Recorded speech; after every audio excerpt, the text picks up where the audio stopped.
isang magandang tindera sa palengke ang pinili bilang asawa ng mayamang aswang. Kung tumigil ka muna sa pag-scroll dahil parang hindi maniniwala, paalala ko agad. Ang susunod na kwento ay may sensitive na nilalaman. May pagtalakay sa karahasan at pagkawala na hindi ko ipapakita ng maluwalhati o detalye. Hindi rin ito pansariling haka-haka lamang. Ito ay isang bersyong hinihigop ko mula sa pangungusap ng isang matandang lalaki na halos buong buhay ay nagdala ng tinig ng aming baryo. Kung sanay ka sa mga kwentong matatakutin ngunit dahan-dahang nagsasalaysay ng puso at sakripisyo, manatili ka rito ng ilang sandali. Kung mahilig kayo sa mga totoong kwentong nakakikilabot at makabagbag damdamin, mag-subscribe at i-like muna ito.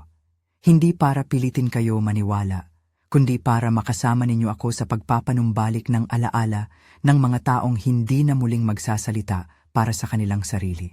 Ako si William. Ang dala ko ngayong gabi ay hindi likha para sa sensasyon.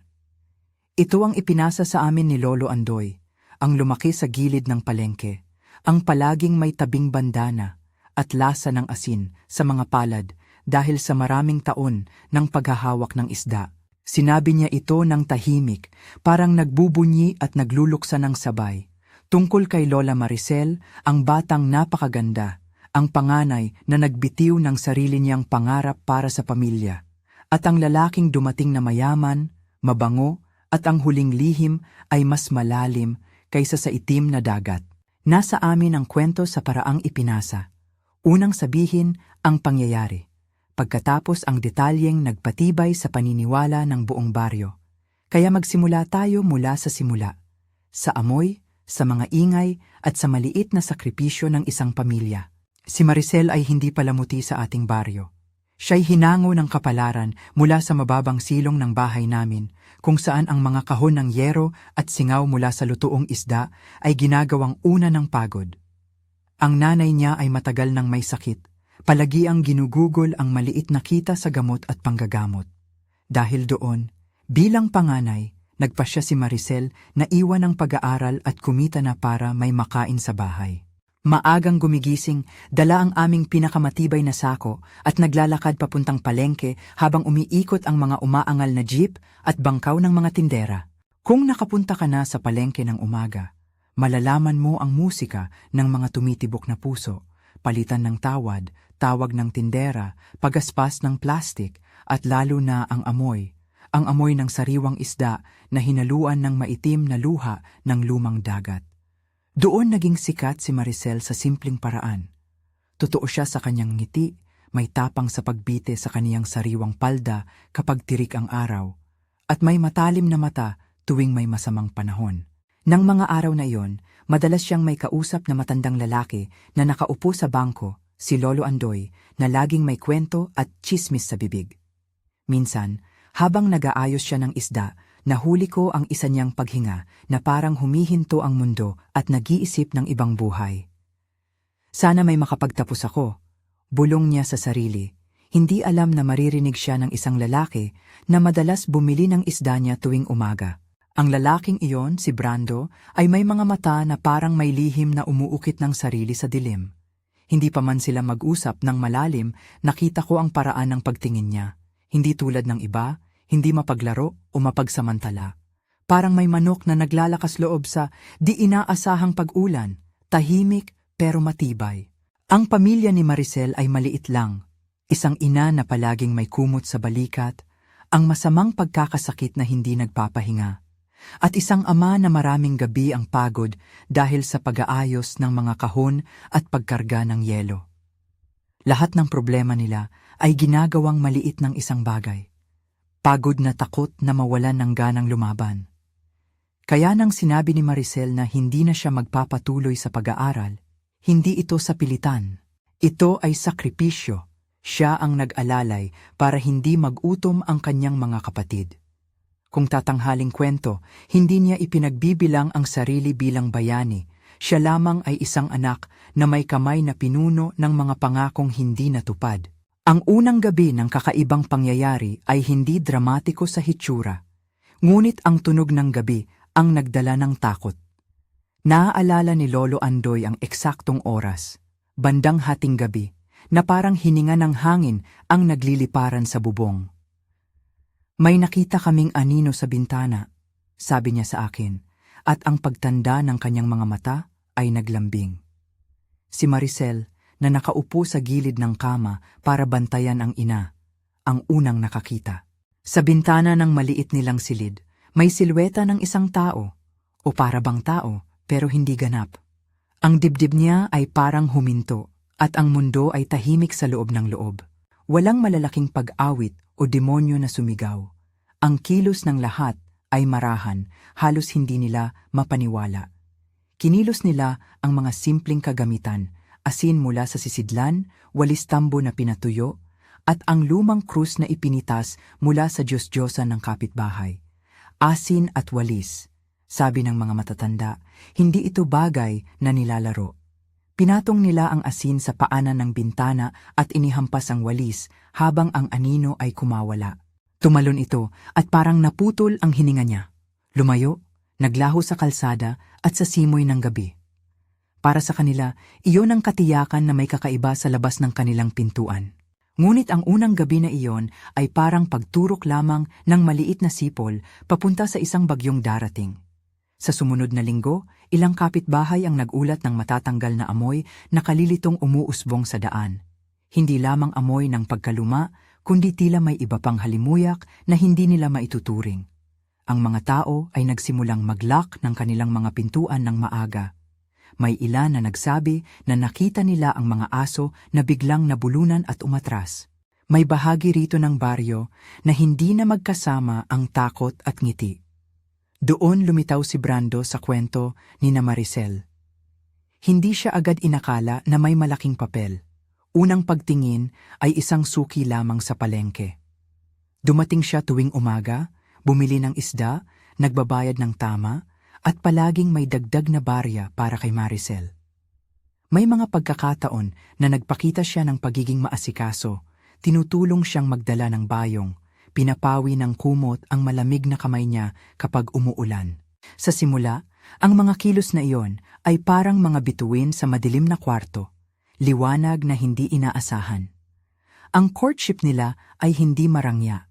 Ito ay binuo ng maliliit na sandali, isang basong malamig na tubig pagkatapos ng buong umagang pagtitinda, isang payong na ipinapahiram tuwing papasok ang malakas na ulan, ang maikling mga bulong sa ilalim ng lilim ng paso.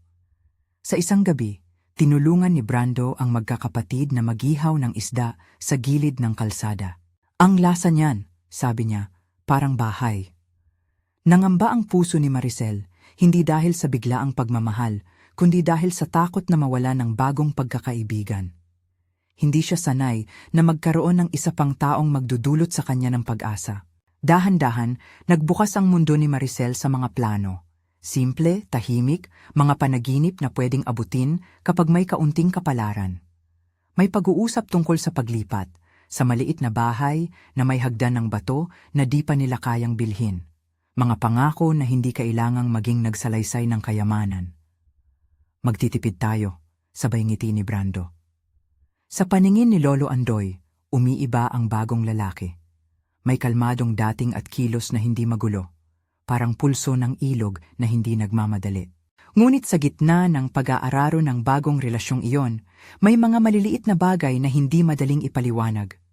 Ito ang nagsimula sa maliit at nagsusumamo sa mga tanong.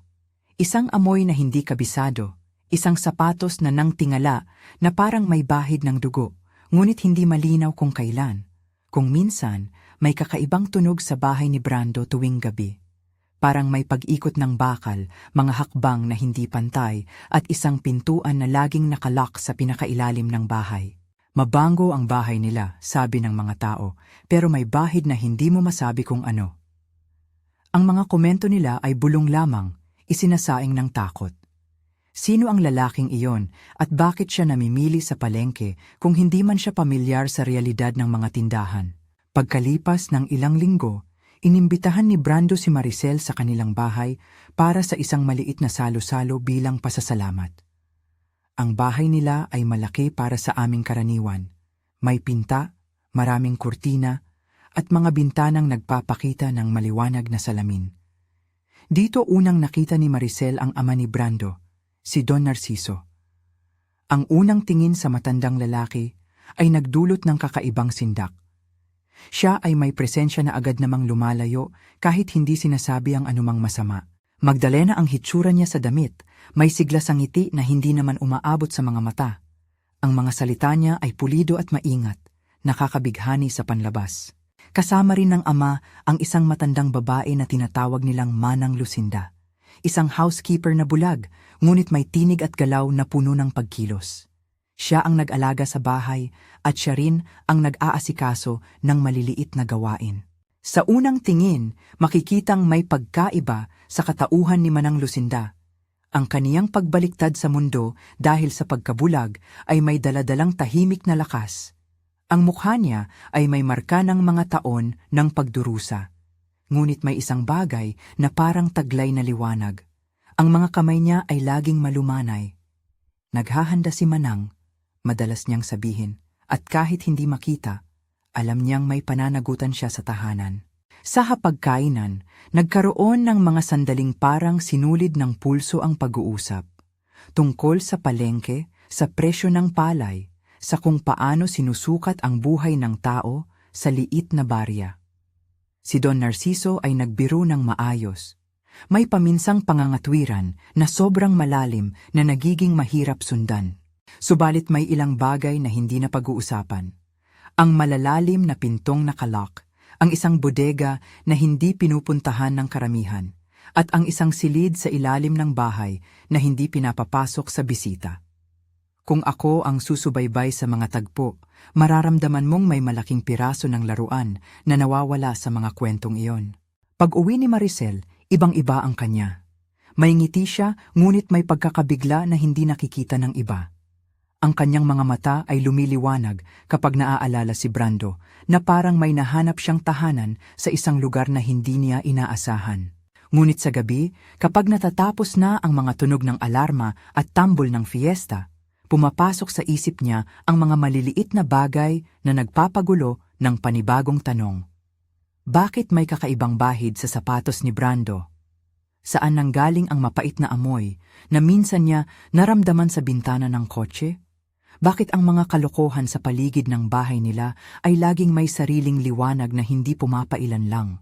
May mga araw na parang lumiliit ang mundo dahil sa bagong pag-ibig. Ngunit may mga gabi na ang mundo ay tila lumalaki at nagtatanghal sa harap niya ang hindi inaasahang kahulugan. Ang tahimik na pagkakaibigan ay unti-unting nagiging malakas na pananagutan, hindi lang sa kanyang puso kundi sa buhay ng pamilya. Kapag naglalakad siya pauwi mula sa palengke at naririnig ang kaluskos ng damo sa gilid, nagtatanong siya kung dapat ba siyang tumigil. Ano ang kabayaran ng pag-ibig kapag may ibang kalikasan ang iyong minamahal? Habang papalalim ang ugnayan nila, nagsimulang magkalat ang mga kwento. Unang usapan lang iyon, nawawalang alagang aso dito, isang taong hindi na bumalik galing sa mga bundok doon. May mga buntong hininga sa tabing ilog at mga mata na nagmamasid sa kadiliman. Si Selena, kaibigan ni Maricel mula pagkabata, ay humina sa pag-uusap at unti-unting nawala ang bango ng kanyang mga pangarap. Minsan, napapansin si Selena na tahimik na lamang kapag naglalakad sa gabi. Ayaw ko nang umuwi ng madilim, sabi niya kay Maricel na para bang may kasamang takot na hindi maipaliwanag. Sino ang may kakayahang kumuha ng mga ordinaryong mismong gabing iyon? At bakit parang palaging may isang pag-aagaw sa pagitan ng liwanag at dilim? Sa baryo, ang takot ay kumalat na parang amag sa mga dingding ng lumang bahay. Hindi ito ang tipong takot na mahahawi sa unang umaga. Ito ay ang takot na dahan-dahang sumisiksik sa dibdib, na humahadlang sa paghinga tuwing may kakaibang pagdila ng hangin. Ang mga matatanda ay nag-uusap ng mahina, at ang mga bata ay hindi na nilalaro ang dilim. Nagmumungkahi sila ng mga simpleng proteksyon, asin, walis tambo, paglalagay ng singsing ng bawang sa sulok ng bahay kahit na hindi sigurado kung epektibo ito, ngunit ang mga ito ay tila maliit laban sa isang bagay na kumakain ng katahimikan ng gabi. Isang linggo pagkatapos ng unang imbitasyon ni Brando, may napag-alaman si Maricel na hindi niya inaasahan. Habang nililinis niya ang mesa sa kusina ng bahay ni Brando, napadaan ang kanyang kamay sa gilid ng pintuan ng bodega. May hindi pangkaraniwang malamlam na amoy, hindi lang putik o lumang kahon.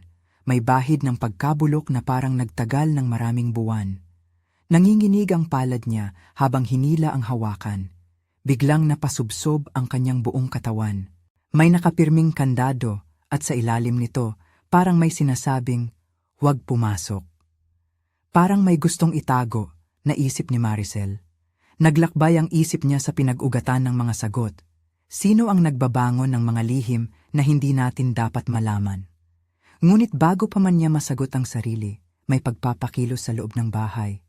Mga hakbang, isang malakas na pagtawa na naputol ng tuluyan, at isang pagngiti ni Don Narciso na hindi umabot sa mga mata. Ano ang ibig sabihin ng katahimikan na iyon?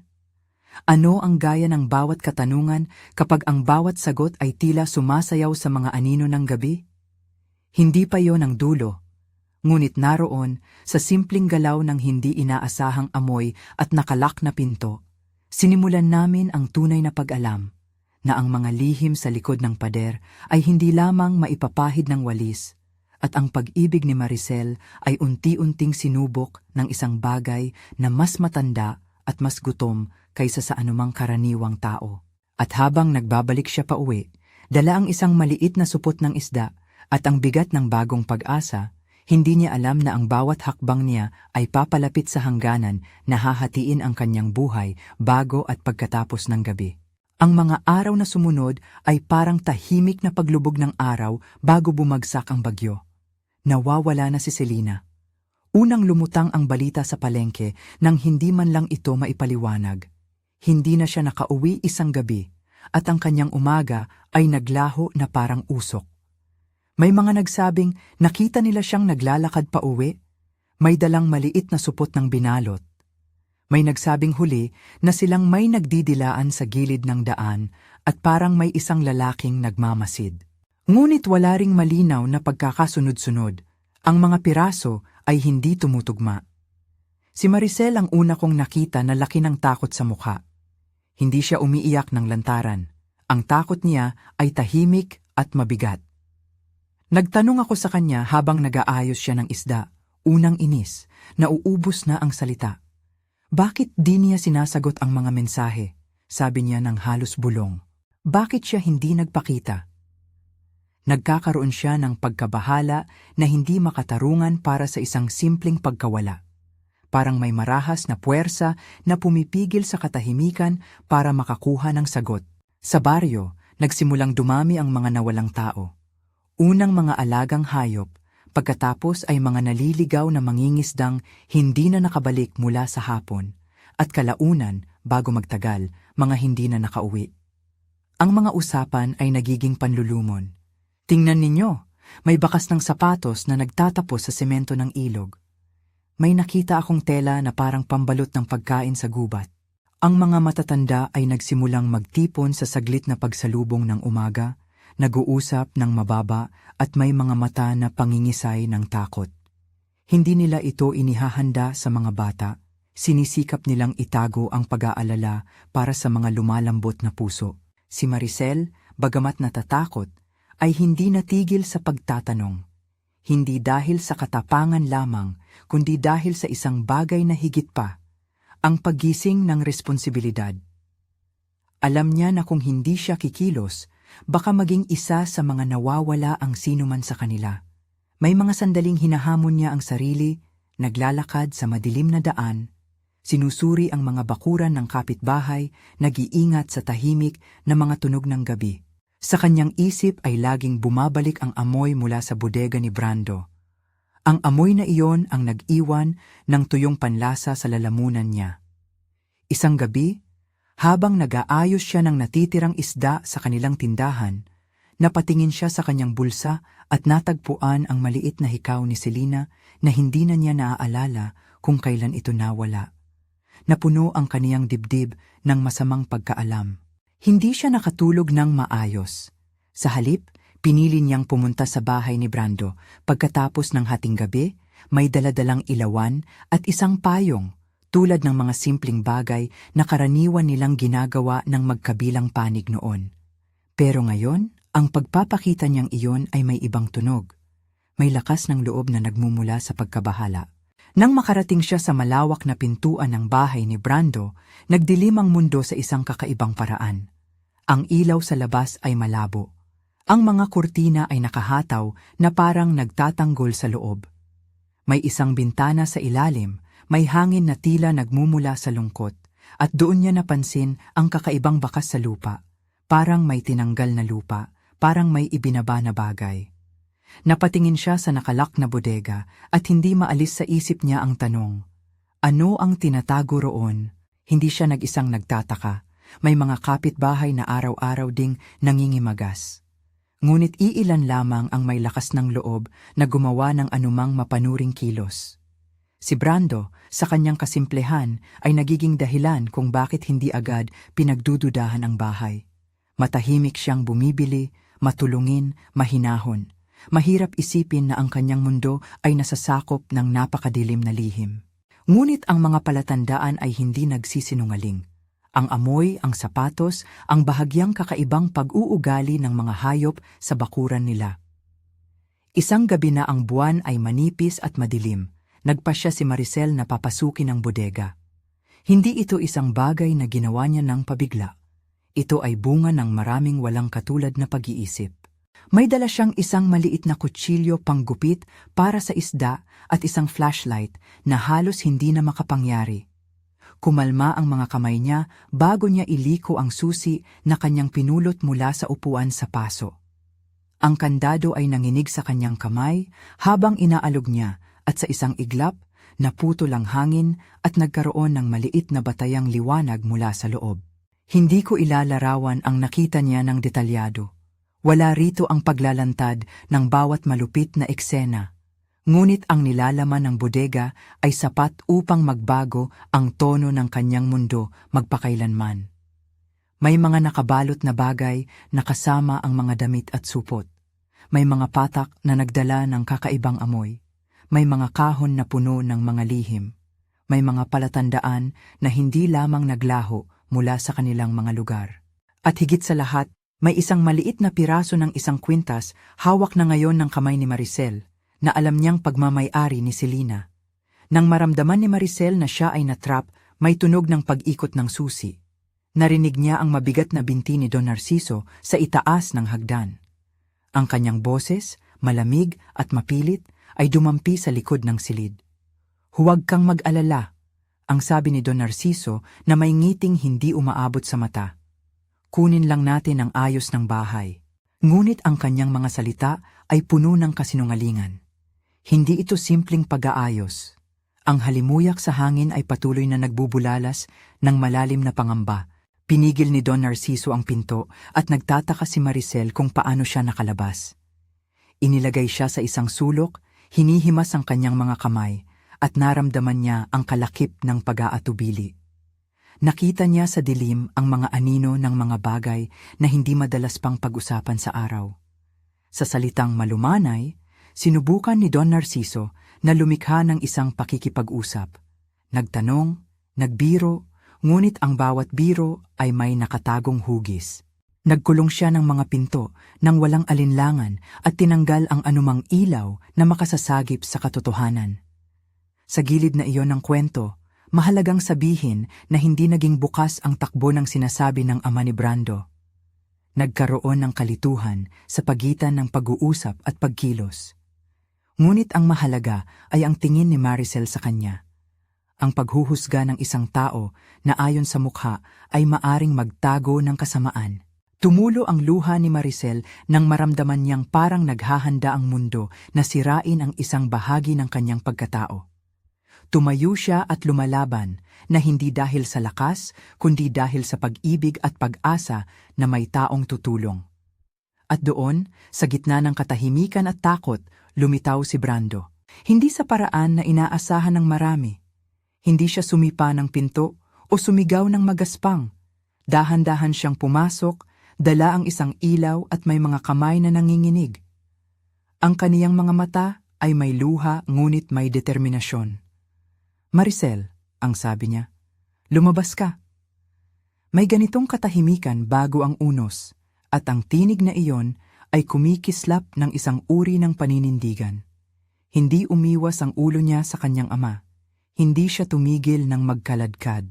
Sa halip, lumapit siya na parang may dalang babala na hindi niya matutumbasan. Ang pagtatagpo ng ama at ng anak ay malamig at mabigat. May mga salitang hindi kailanman napapaniwala kapag binibigkas sa hangin. Pagmamay-ari, utang, dugo. Hindi mo dapat guluhin ang mga bagay, sabi ni Don Narciso sa malamig na tono. Ganito ang buhay, ito ang daan para manatiling malakas. Nagbabadya ang kanyang mga mata at parang naglalakad ang gabi papalalim. Ngunit si Brando, kahit na nagmula sa isang lahi na may madilim na kasaysayan, ay pumili ng ibang landas. Hindi ako aabot diyan, ang sagot niya na malambing ngunit may matigas na hangarin. Hindi ko papayagan na saktan pa siya. Hindi naging madali ang kanilang pagtatalo. Nagkaroon ng pagkikiskisan na panlalaglag ng mga salita at may mga sandali na halos naglalantad ng napakasama. Subalit hindi ko ilalarawan ang karahasan ng detalyado. Sapat na sabihin na nagkaroon ng tensyon, pisikal at emosyonal. Ang pinakamahalaga ay kung paano nagbago ang takbo ng kwento. Sa gitna ng pangyayaring iyon, lumabas ang katotohanan na hindi lahat ng anak ay nagmamana ng lihim ng ama. May mga gumigising at pumipiling iba. Sa tapat ng engkwentro, lumabas si Manang Lucinda mula sa gilid, hindi na bulag sa liwanag ng katotohanan, bagamat literal na bulag sa paningin. Lumakad siya ng mabagal, ngunit may tiyak na layunin, dala ang isang maliit na bag na tila naglalaman ng mga bagay na matagal niyang itinago. Hindi ito dapat nangyari, sabi niya ng may tinig na napakatahimik. Ang mga salita niya ay may kasamang pighati, at habang nagsasalita, isiniwalat niya ang isang bagay na hindi inaasahan ng marami.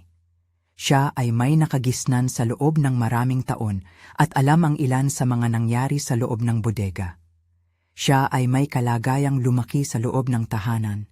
Piniling manatili dahil may ipinangako sa kanya na pagdating ng panahon at sa huli ay napilitang maging saksi sa mga maling gawain. Sa pag-amin ni Manang Lucinda, bumigat ang hangin sa kwarto.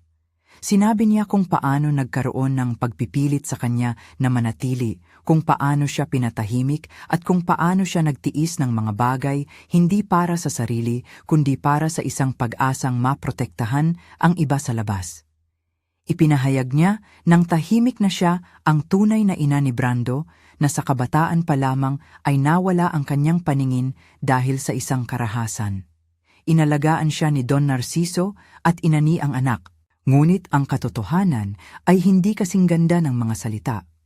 Mayroong pagkakasala at ayaw na bumawi sa mga gawaing ginawa noon. Si Manang Lucinda, sa dulo, ay napagpasyahang itama ang mali. Ang pag-amin na iyon ay nagdulot ng pag-ikot sa emosyon. Si Brando ay hindi nagulat. Si Maricel ay may luha sa pisngi. At si Don Narciso, na ngayon ay walang ibang mapagpipilian, ay tila nag-iiba ang kulay. Hindi siya tumawa at hindi na magsalita ng maginhawa. Ang pader ng buhay na binuo niya ay nagkaroon ng bitak. Nakita ng lahat ang pagbagsak ng isang imahe na matagal nilang pinaniniwalaan. Sa isang ikli, nagkaroon ng mainit na alitan.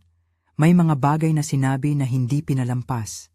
At sa pagkilos na sinusundan ng galit na iyon, gumawa si Manang Lucinda ng isang bagay na hindi inaasahan ng iba. Siya ang kumilos upang itigil ang dahas. Sa halip na magpahamak at magparaya pa, ginamit niya ang maliit na butas ng kanyang nakaraan bilang lakas. Hindi ko ilalarawan ang kilos sa paraan na magpapasidhi ng karahasan, ngunit sapat lang na sabihin na ang kanyang pag-aksyon ay nagbago ng hangganan ng takbo ng pangyayari. Si Don Narciso ay hindi nakabangon mula sa pagkilos na iyon. Nang matapos ang sigalot, nang hihinayang ang hangin. May mga luha, may pag-iyak, at may nakapirming katahimikan sa loob ng bahay. Si Brando ay lumuhod sa tabi ni Maricel, hawak ang kaniyang kamay, at parang sinasabi ng mga mata nila ang mga bagay na hindi nabigkas. Pasasalamat, paghingi ng tawad, pangakong pagbabago. Sa isang sandali ng pagkakabuo, nalaman nila na ang mundo ay hindi na magiging katulad ng dati. Ang mga sirena ng kapitbahayan ay nagsimulang mag-ingay. Ang mga tao ay nagtipon at ang mga pulis o ang paraan ng hustisya na mayroon sila ay dumaong upang ayusin ang natitirang gulo. Ang bahay ni Don Narciso ay inararo ng mga kapitbahay at mga autoridad sa araw na sumunod.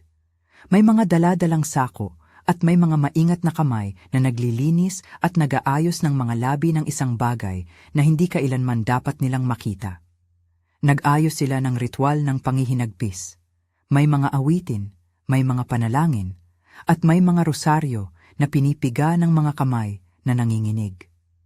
Ipinahayag ng mga matatanda na kailangan nilang ilagay ang kanilang leeg sa paniwala ng pagkabuo at pag-alaala. Sunugin nila ang bodega habang ang mga taong nagmahal sa mga nawawala ay nagdarasal ng tahimik. Walang pagtaas ng saya sa sunog. Ang apoy ay parang malinaw na pag-alaala. Hindi ito kasiyahan kundi pagwawakas at paglimot. Isinugod nila ang mga natitirang bahagi na dapat ilabas sa liwanag at ginawa nilang abo na kalaunan ay ilalagay sa maliliit na kahon.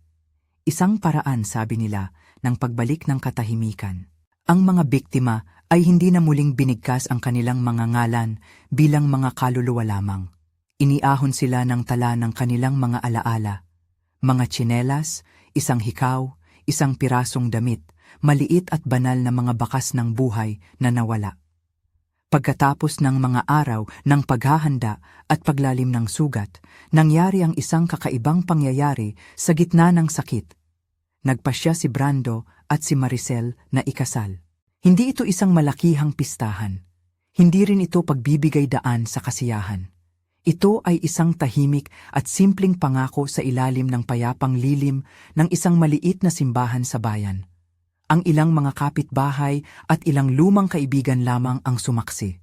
Ang kasal nila ay simple. May panalangin, may pag-iyak, at may mga kamay na naglalagay ng bulaklak sa kanilang dalawa. Sa mata ng marami, parang kakaiba ang pag-asang iyon. Ang dalawang taong pinag-ugnay ng sakit ngayon ay nagpapakatotoo sa harap ng mga nasugatan nilang puso. Sa araw ng kasal, napansin ng lahat ang isang bagay sa hitsura ni Brando. May pagkapuyat, may pagkaputla, at may mga oras na parang nahihirapan siyang suminghot ng malalim. Hindi ito agad na ipaliwanag, ngunit may mga bulong na ito'y bahagi ng bayad ng kanyang pinagsamantalahan ng dugo at dugo ng takot. Siya ay malakas sa loob ng damdamin, ngunit may limitasyon sa laman. Hindi ito labis na misteryo, ngunit may malalim na katotohanan. Ang mga paglabag sa kalikasan ay may kapalit at may hangganan ang bawat buhay. Ang kasal nila ay tila isang sandali ng paghilom. Naglakad sila sa gilid ng simbahan, naghawak kamay, at mukhang may bagong pangalan ang kahulugan ng tahanan. Ngunit hindi ito nagwakas sa balakid ng sakit. Ang kanilang pagtitipon ay sinamahan ng mga pagdarasal para sa mga nawala, at may maikling seremonya ng pag-alala sa mga naiwan. Binanggit nila ang mga pangalan ng may pagkumbaba at pag-ibig. Ang mga luha ni Maricel ay hindi lamang dahil sa ligaya. Ito rin ay pag-iyak para sa mga alaala na hindi na niya maibalik. Lumipas ang mga buwan na may halo ng mapait at matamis. Si Brando ay nagpakita ng malasakit sa pamilya ni Maricel at tumulong kung ano ang makakaya niya. Ngunit hindi naglaon ay lumitaw ang isang malungkot na pagbabago. Ang katawan niya ay unti-unting nanghihina. Ang kanyang mga gabi ay nagpapakita ng malalim na pagod at may pagkakataong hindi niya mabitawan ang pagdurusa na tila nagmumula sa loob. Siya at si Maricel ay parehong nakaramdam ng isang malalim na pangamba. Ang batas ng dugo ay baka hindi mapatigil kailanman. May ilang nagsasabing ang kahihinatnan ay natural lamang, ang pagsusunod ng dugo at pagkakaugnay ng lahi. May iba na tumatanong kung ang pagmamahal ay sapat upang baguhin ang kalooban ng katawan. Sa harap ng mga tanong na iyan, pinili nila ang manatiling magkasama. Ginamit nila ang bawat sandali bilang regalo. Naglalakad sa tabing ilog, kumakanta sa ilalim ng buwan, at nagtatag ng simpleng ritual ng pag-alaala para sa mga nawawala. Ang pag-ibig nila ay hindi pumapawi sa mga alaala ng nasaktan, ngunit ginagawa nitong mas magaan ang gabi. Ngunit hindi maiiwasan ang takot. Isang gabi, si Brando ay hindi na nakabangon. Siya ay nanghina at di mabilang ang paghinga. Maricel ay buong gabi sa kanyang tabi, naglilinis ng pawis, nag-aalay ng tahimik na dasal at humahawak ng kanyang kamay ng mahigpit. Hindi ka nag-iisa, ang paulit-ulit niyang sinasabi. Hindi kita iiwan. At sa oras na iyon, ang mga salita niya ay hindi basta pangako kundi tunay na sumpa. Ang pagpanaw ni Brando ay hindi marahas. Ito ay malungkot at mahinahon. May mga sandaling siya ay huminga ng dahan-dahan at pagkatapos ay nagpaalam. Hindi namin kailanman nalaman ang kabuuan ng kanyang pinagmulan. May mga bahagi na mananatiling lihim. Ngunit alam namin na sa huling sandali, pinili niya ang pag-ibig at hindi niya inabot ang lahat ng nagpapakita ng takot sa kanya. Ipinakita niya na may puwang sa puso ng tao para sa pagbabago kahit na ang dugo ay sumusunod sa sarili nitong landas. Ang pagluluksa sa kanya ay masalimuot. May lupang pinaglagyan ng mga halaman at isang maliit na bato na nagtatakda ng kanyang pangalan. Si Maricel ay nagdadala ng mga bulaklak araw-araw. May oras na siya ay nagbubukas ng isang lumang kahon at hinahaplos ang maliit na bagay na natira mula sa nakaraan. Isang piraso ng tela, isang punit na sinulid. Ang kanyang pagdadalamhati ay hindi lamang dahil sa pagkawala ng asawa. Ito ay dahil sa pag-alaala ng isang taong maaaring nagtagumpay sa sarili niyang laban. Sa huli, ang kwento ni Lola Maricel ay nabuo ng pagsasama-sama ng sakit at pag-asa. Siya ay naging simbolo ng sakripisyo, nagbitiw ng pag-aaral para sa pamilya, nagmahal ng buong tapang, at nanatiling matatag kahit na ang mundong kanyang minahal ay nagtataglay ng kasamaan. Siya ay hindi naglaho bilang isang bayani sa nobela. Siya ay tao na nag-ibig at nawala, at sa kabila nito, nagbigay ng trabaho sa pag-aalaala at pagpigil ng galit. Ang baryo, matapos ang pag-aayos at pag-alis ng mga nahaharap na pangamba, ay nagbalik sa mabagal na pag-ikot ng buhay. Ngunit hindi ito pareho. May mga gabi na ang mga tao ay hindi na naglalakad ng mag-isa. May mga ina na humahawak ng higpit sa kamay ng mga anak.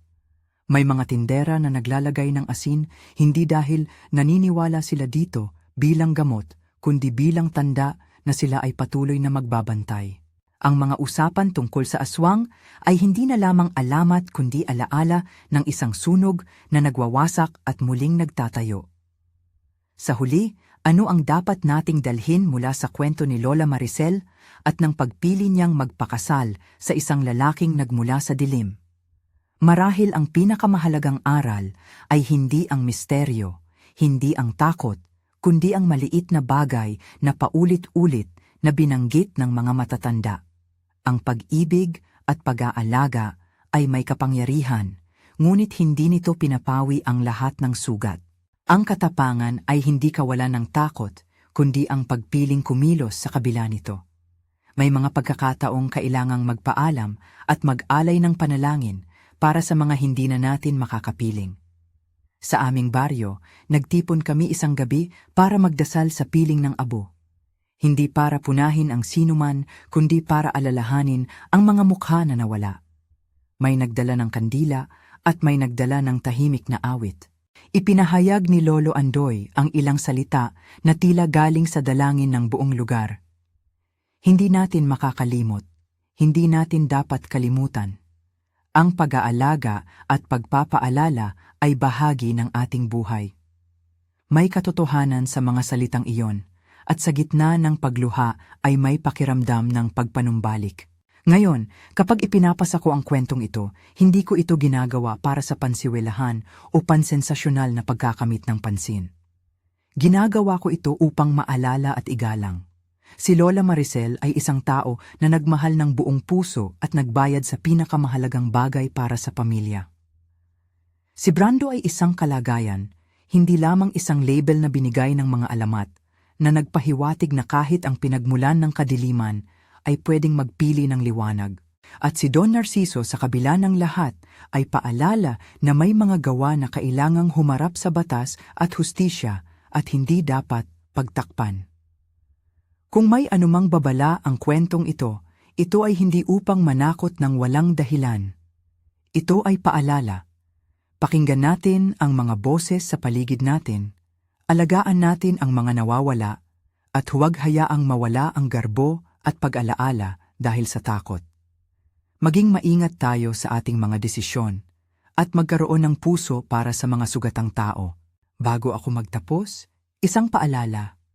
Kung naantig kayo ng kwentong ito at nais ninyong marinig pa ang iba pang ganitong uri ng mga totoong kwento, mga kwentong may takot at may puso, mag-subscribe at i-share ang video na ito sa isang taong sa tingin ninyo ay dapat makarinig. Kung mayroon kayong sariling karanasan na nais ibahagi, i-comment lamang ng maayos at may paggalang.